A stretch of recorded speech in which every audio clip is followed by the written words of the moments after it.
Minhas paz, irmãos, vamos estar entrando em culto mais uma vez essa semana. Vamos estar tirando um tempinho do nosso dia, um tempinho da nossa rotina para estarmos tendo um momento com Deus. E hoje vamos estar dando continuidade ao nosso estudo, a carta de Colossenses. Vamos estar entrando no capítulo 3 hoje e eu quero estar lendo, para iniciar, ler os 5 primeiros versículos dessa carta. Portanto, se já ressuscitastes com Cristo, buscai as coisas que são de cima, onde Cristo está assentado à destra de Deus. Pensai nas coisas que são de cima, e não nas que são da terra, porque já estáis morto, e a vossa vida está escondida com Cristo em Deus. Quando Cristo é a nossa vida, se manifestar, então também vós vos manifestareis com ele em glória. Mortificai, pois, os vossos membros que estão sobre a terra, a prostituição, a impureza, a afeição desordenada, a vil concupiscência, a avareza, que é a idolatria. Irmãos, depois da leitura desses 5 primeiros versículos, eu quero estar fazendo uma pergunta para os irmãos. A pergunta é: como seria o mundo se todo cristão fosse igual a você?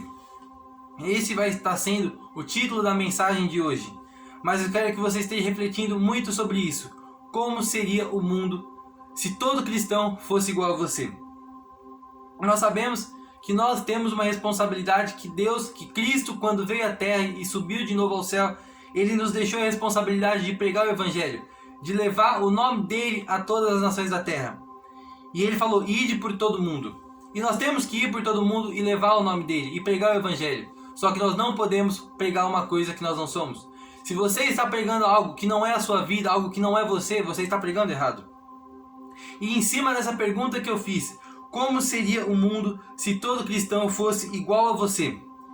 Será que se todo cristão do mundo fosse igual a você, as pessoas iriam continuar se convertendo? Será que o Evangelho iria continuar sendo levado por todas as nações da terra? Agora te faço uma pergunta ainda maior. Como seria o rosto de Jesus se todo cristão do mundo fosse igual a você? Nós temos essa responsabilidade de levar o nome de Jesus, de sermos o que Jesus era na terra. Nós temos que ter Jesus como nosso exemplo. Nós temos que ser como Jesus. É óbvio que em momentos, alguns ou outros, nós vamos falhar e não vamos fazer o que Jesus tinha para a nossa vida, o que eram os planos dele para nós. Mas nós temos que buscar ser igual a Ele. Nós temos que buscar ser imitadores dele. E será que se todo cristão do mundo fosse igual a você, os cristãos julgariam as pessoas? Será que os cristãos condenariam as pessoas ao inferno ao invés de levar elas até o céu, de apresentar o céu a elas? Será que se todo cristão do mundo fosse igual a você, ainda continuaria tendo tanta discussão no mundo? Será que os cristãos continuariam fazendo coisas que nós sabemos que não é de cristão? Será que os cristãos estariam buscando praticar caridade? Será que os cristãos estariam permanecendo buscando a santidade? Irmãos, nós temos essa responsabilidade. Nós temos essa responsabilidade. E o meu pedido agora, depois dessa pergunta, é: não envergonhe o nome de Jesus. Já tem muita gente pelo mundo fazendo isso. Já tem muita gente dizendo que é cristão e não levando a vida de um cristão. Já tem muita gente dizendo que é crente e fazendo tudo que uma pessoa que não é crente faz. Já tem muita gente que se diz cristão e esqueceu quem é Cristo. Esqueceu tudo que Cristo falou, porque não vive o que Ele falou, não vive o que Ele ensinou. E se você é cristão, mas não vive o que Cristo falou, mas você realmente aceitou Jesus, eu tenho outro pedido para você, irmão. Eu quero que você abra os seus olhos no dia de hoje. Que no dia de hoje você entenda que você tem que ser como Cristo. E que todo cristão da terra tem que ter você como exemplo, porque o seu exemplo tem que ser Cristo. Se o seu exemplo é Cristo e as pessoas tiverem você como exemplo, as pessoas vão ter Cristo como exemplo. Foi o que Paulo disse: sejam meus imitadores, porque eu sou imitador de Cristo. E que nós possamos falar dessa mesma forma. Nós possamos falar para as pessoas: sejam meus imitadores, porque eu sou imitador de Cristo. Irmãos, o que eu disse sobre abrir os olhos. Eu quero que você esteja lembrando sobre Moisés, lá em Êxodo, no comecinho da Bíblia, no começo do mundo. Moisés, ele foi criado como um egípcio. Mas diferente do que muita gente acha, do que muita gente fala, porque viu na TV, em algum filme ou alguma coisa do tipo, Moisés, ele sabia que ele era cristão não, que ele era hebreu, que ele era do povo de Israel. Ninguém escondeu de Moisés que ele era um hebreu, que ele era do povo de Israel, que ele era do povo de Deus. A Bíblia diz que Moisés, quando estava na sua infância, ele cresceu com a sua mãe. E com certeza, Joquebede falou sobre Deus, falou sobre o amor de Deus a Moisés, falou sobre os ensinamentos de Deus para Moisés. E Moisés, na sua infância, soube quem era Deus, soube que ele era do povo de Deus, que ele era do povo separado, do povo escolhido por Deus. Mas depois de crescer, Moisés foi morar no palácio e se tornou como um egípcio. Passou a viver como um egípcio. Em determinado momento, a Bíblia fala que ele, vendo um soldado egípcio agredindo um escravo hebreu, um escravo israelita, Moisés se encheu de fúria e acabou matando esse soldado. Moisés, é claro que ele praticou um ato errado, indo matar o soldado. Teve a fúria, deixou a fúria dominar ele. Tudo bem, isso é uma coisa errada que Moisés fez, mas não quero estar me atentando a isso, mas sim no porquê que Moisés foi matar aquele homem. Moisés, ele passou a vida inteira vendo os soldados egípcios batendo no povo que era dele, no povo que ele sabia que era dele. Mas naquele dia, Moisés falou, não, eu não posso mais ficar vendo isso e não fazer nada. Eu não posso mais ver o meu povo sofrer sem eu fazer nada. Eu não posso mais ver isso e não fazer nada, eu não posso me conformar com isso. E naquele dia, os olhos de Moisés se abriu. Ele deixou de estar acomodado, sabendo que ele era do povo de Deus, mas não vivendo como o povo de Deus vive. Ele deixou de viver as coisas que as pessoas viviam no palácio e foi buscar o que era de Deus. Foi buscar o que era dos céus para a vida dele. E naquele dia Moisés mudou a vida dele por completo. Depois disso, ele vai fugir para o deserto, ele vai encontrar sua família, vai formar uma família, vai encontrar um trabalho como um pastor de ovelhas. E Moisés volta ao Egito e depois vai ter uma missão maravilhosa que é libertar o povo de Deus.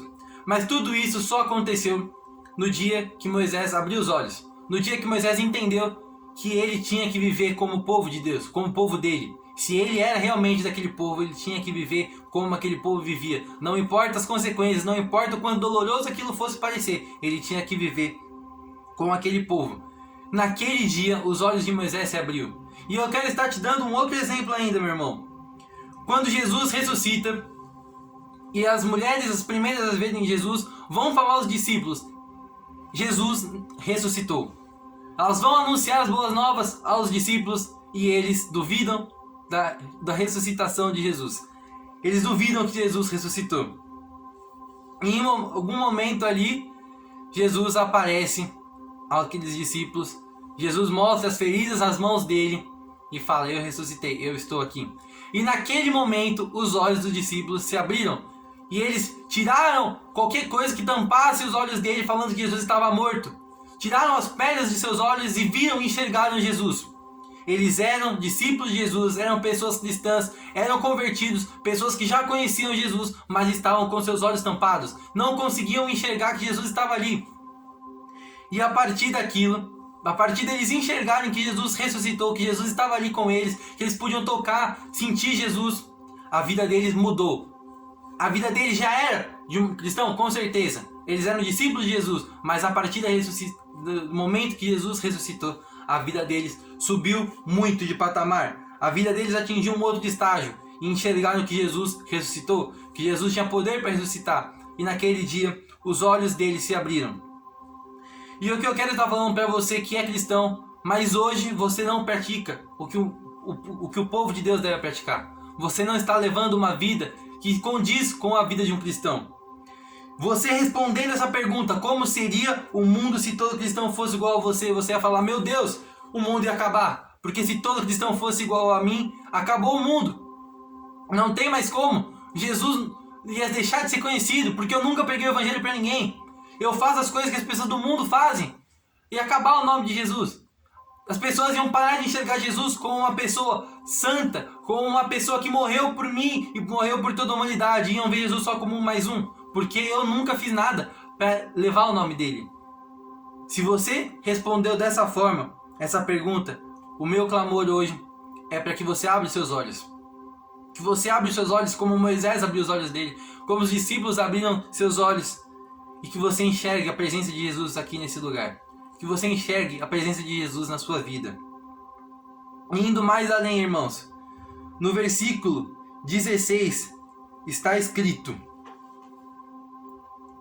a palavra de Cristo habite em vós abundantemente, em toda a sabedoria, ensinando-vos e admoestando-vos uns aos outros, com salmos, hinos, cânticos espirituais, cantando ao Senhor com graça em vosso coração. E o que eu quero estar prestando atenção com os irmãos nesse versículo é que diz: a palavra de Cristo habite em vós abundantemente. Irmãos, nosso Deus não é Deus do pouco. Eu não estou falando aqui de uma forma financeira, de prosperidade, não é isso. Mas Ele não é Deus do pouco. Do pouco o que então? Ele não é Deus do pouco espírito. Ele não é Deus da pouca presença. Ele não é Deus do crente mais ou menos. Ele é Deus abundante. Ele é Deus de toda a plenitude do mundo. Ele não quer ser só mais um na sua vida. Ele quer ser o centro da sua vida.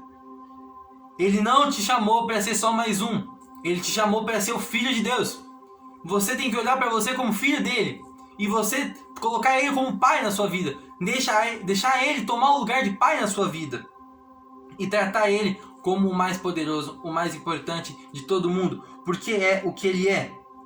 Ele é o que ele é, irmãos. E em muitos momentos nós não conseguimos deixar ele ser abundante na nossa vida. Nós deixamos ele encostar em algum canto. E falar: agora que eu estou passando por uma dificuldade, vem Jesus. Mas não é assim que nós temos que ser. Nós temos que deixar ele ser abundante em nossa vida. Porque ele não é Deus do pouco. Ele não é Deus do pouco espaço na nossa vida. Ele é Deus do muito. Ele é o Deus de toda a nossa vida. E nesses momentos que nós não conseguimos enxergar ele sobre nós, não conseguimos deixar ele ser abundante sobre a nossa vida, não conseguimos deixar ele tomar toda a nossa vida, tomar todo o nosso ser, todo o nosso interior, nós nos sentimos mal. Nós nos sentimos com problemas de personalidade, problemas psicológicos, problemas de identidade. Quero perguntar para você se em algum momento da sua vida você já se perguntou: para que eu sirvo? Por que eu estou no mundo? Por que Deus me criou? Qual a minha função no mundo? Eu estou aqui para fazer o quê? Eu acredito que a sua resposta seja assim, que você já teve essa reflexão, que você já passou por isso. E eu quero te responder que eu também já passei por isso. Já vi todos os meus planos, todos os meus propósitos caírem por água abaixo. E eu falo: Deus, qual que é o meu propósito? Para que você me criou? Me criou para ser só mais um? Me criou para ser um ninguém, Deus? E aí, irmãos, eu li 2 Crônicas 7,14. E se o meu povo, que se chama pelo meu nome, se humilhar e orar, e buscar a minha face, e se converter dos meus caminhos, então eu ouvirei dos céus, e perdoarei os seus pecados, e sararei a sua terra. Eu quero dar atenção, dar ênfase ao comecinho desse versículo. E se o povo que se chama pelo meu nome, o povo que se chama pelo meu nome, e o povo que se chama pelo meu nome. Irmãos, o povo que se chama pelo meu nome, o povo que se chama pelo nome dele, somos nós. O nosso nome não é simplesmente Nicolas, não é simplesmente Maria, João, e seja lá qual for o seu nome. O seu nome é povo de Deus. O seu nome é povo de Israel. O seu nome é servo do Deus vivo. Servo do Deus de Abraão, Isaac e Jacó. Esse é o seu nome. Se hoje você olha para você e não encontra um propósito para a sua vida, se hoje você olha para você e não encontra o real sentido da sua identidade, não encontra quem você é filho de Deus. Você é descendente de Abraão, Isaac e Jacó. Talvez, com certeza, muito difícil vai ser sanguineamente, mas estou falando espiritualmente. Você é descendente deles. Você é descendente da mesma fé deles. Você é descendente da mesma fé de Paulo. Você é descendente da mesma fé de Pedro, de Tiago, de Mateus. Você é descendente da fé deles. Você é filho de Deus. Você é um filho adotado de Deus. E isso só mostra o quanto Ele te ama mais ainda. Porque Ele escolheu ter você como filho. Ele nos escolheu ter como filhos. Em alguns momentos, nós vamos estar sozinhos, ou nós vamos nos sentir sozinhos, irmãos. E eu quero estar lembrando com vocês algumas passagens da Bíblia. Moisés, quando ele teve um contato com Deus e encontrou Deus face a face no deserto, quando Deus se apresentou a ele através da sarça, ele estava sozinho. Deus apareceu a Moisés sozinho. E ainda Moisés, quando subiu no Monte Sinai e encontrou Deus face a face, Moisés estava sozinho. Jacó, quando teve um encontro com Deus, Jacó também estava sozinho. Elias, quando viu Deus, Elias também estava sozinho. E João, quando teve revelações divinas, também João estava sozinho. Irmãos, em alguns momentos nós vamos nos sentir sozinhos. Às vezes nós vamos estar literalmente sozinhos, fisicamente sozinhos. Às vezes vai ser só um sentimento de que estamos sozinhos. Podemos estar rodeados de pessoas, mas estar nos sentindo sozinhos. Mas nesses momentos nós nos sentimos sozinhos que Deus vem e se manifesta na nossa vida. Ele foi assim com Moisés, foi assim com Elias, foi assim com Paulo e é assim com nós. Foi assim com muitas pessoas, com João, com Jacó e é assim com nós também. E finalizando, irmãos, eu quero estar lendo o versículo 11, que diz: onde não há grego, nem judeu, nem circuncisão, nem incircuncisão, nem bárbaro, cita, servo ou livre, mas Cristo é tudo em todos. Cristo é tudo em todos. Nós não precisamos das outras coisas. Nós não precisamos de tudo que o mundo pode nos oferecer. Nós precisamos de Cristo, porque Ele é tudo em todos. É o que está escrito na Bíblia, irmãos. Ele é tudo. E se Ele não é tudo na sua vida, encontre Ele, porque Ele precisa ser tudo na sua vida. Mais ainda, você precisa que Ele seja tudo na sua vida. E nesses momentos que tivermos dificuldades, que estivermos sozinhos, clame a Ele, deixe Ele ser o tudo na sua vida. Abra os seus olhos hoje, irmãos. Que se você é cristão ou você que ainda não é cristão, abra seus olhos e encontre Jesus. E comece a viver o reino de Deus hoje na sua vida. Comece a enxergar Ele. Comece a sentir a presença dEle. Mais e mais, mais e mais, a cada dia mais. Deus não é Deus de permanecer no mesmo nível. Ninguém é tão cristão que não possa se aproximar de Deus. E da mesma forma, ninguém está tão longe de Deus que pode se afastar mais ainda dele. Se você tem uma vida boa com Ele, se você tem um bom relacionamento com Ele, se você tem um bom relacionamento com Jesus, você não tem um relacionamento tão perto que não possa fazer você se aproximar mais. Você sempre pode se aproximar mais de Jesus.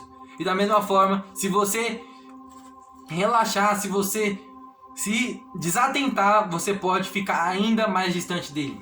Por isso, meu clamor hoje, irmãos, vamos abrir nossos olhos. Vamos nos aproximar mais dele. A cada dia buscar mais ele. A cada dia querer estar um patamar acima. A cada dia querer estar mais próximos dele. A cada dia sentir mais a presença dele. A cada dia viver mais o reino de Deus hoje aqui na terra. Que venha os céus sobre a nossa vida, irmãos. E é com essa mensagem que eu quero finalizar hoje, dizendo: abra seus olhos. E que quando uma pessoa vir te perguntar como seria o mundo se todos os cristãos fossem iguais a você, você fala: seria bom. Não seria o ideal porque eu não sou perfeito, mas eu busco a santidade. Eu busco não julgar as pessoas. Eu busco ser um bom servo de Deus. Eu busco ser como Cristo. Que você possa ter essa firmeza de falar que as pessoas, que os cristãos me imitem, porque eu imito a Cristo. Quero estar orando, finalizando a mensagem de hoje. Jesus, eu quero te agradecer por essa palavra. Eu quero te agradecer por você estar presente aqui. Por você estar presente na nossa vida. Por a cada dia nós conseguimos te sentir mais. Cada dia nós queremos te sentir mais. E que eu quero te pedir hoje é que os nossos olhos estejam sendo abertos. Que nós possamos te enxergar mais e mais. Que nós não nos contentemos com o pouco Espírito, com a pouca presença, com o pouco de Cristo em nós. Que nós não nos contentemos com isso. Que nós possamos buscar o teu amor por completo. Que nós possamos buscar te conhecer por completo. Cada dia mais e mais. A cada dia eu quero te conhecer mais, Jesus. E que seja assim por toda a minha vida. E todos nós, que hoje nossos olhos se abram. Que hoje nós entendemos que Tu és tudo na nossa vida. Tu és tudo. E nós não precisamos de mais nada que o mundo possa nos oferecer. Porque Tu és tudo. Tu és tudo. E que nós possamos repetir isso nas nossas alegrias e principalmente nas nossas dificuldades. Jesus, Tu és tudo em mim. Tu és tudo na nossa vida. E é em Seu nome que eu te peço e te agradeço. Amém.